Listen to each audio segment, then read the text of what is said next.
So you guys have watched the channel, you know we build a ton of 10R80s. I want to show you guys real quick, give you an overview of all the tools that we use to rebuild one of these 10R80s. It's really not much. So we do have some basic stuff here. We got some sockets. We are going to have a 14 EPL is the number there. It's very, very funny looking on the inside. You'll need that for the front support in this thing. We got a 13, a 10, a 8, a T30, and an extra 13 in case we lose the first one. That's a TP30. It's got round edges. Sorry. We might actually need a T30 as well. We do keep one of those around.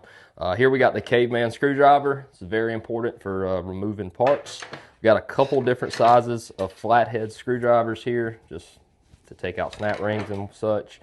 We have a pair of snap ring pliers. You can kind of use any pair, but I like some that have a really small tip on them.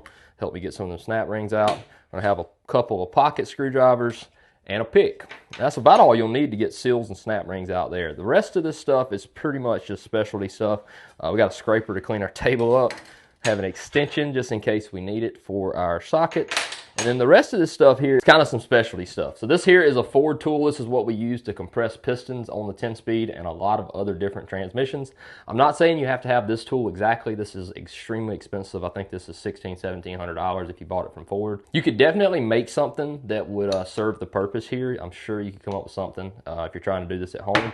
Other than that, we do have another special tool from Ford. This is to compress the A piston in the front support.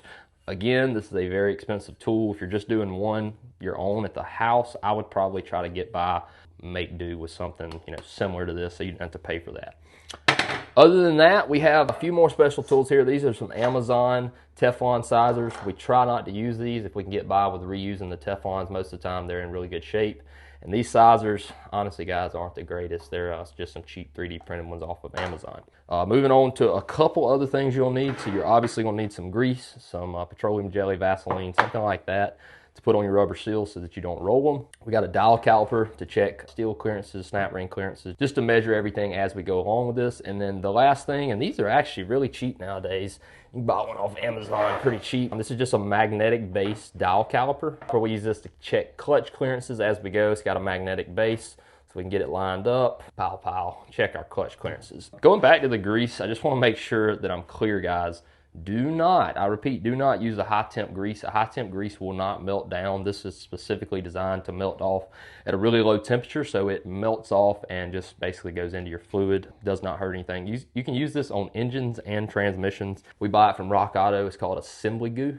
You got the blue kind, and then the more firm kind is the green colored grease. So this is pretty much everything you're going to need to rebuild a 10R80 if you're trying to do one at home, or maybe you're trying to get into them professionally. This is literally everything we keep in this room every day to rebuild these things. So the only other thing you're going to need is some type of press, and I'm not saying you have to have a foot press. This one is extremely nice. We can change our heights and things. We do most of our pressing in this. There's only one clutch or one or two things we can't press in this, and we use our extremely nice, extremely expensive Harbor Freight press right here. This thing works great. You don't even have to, you just stick your finger in here and it'll press down. You don't need a lot of pressure to press down clutches anyways, but you're gonna need some type of press. You can also use something like this on a few of them, but honestly, it doesn't really work very well with the 10-speed stuff, just because these pistons and everything are extremely large, and this just isn't quite big enough for everything. That's it, man. That's all you guys need to rebuild a 10R80. So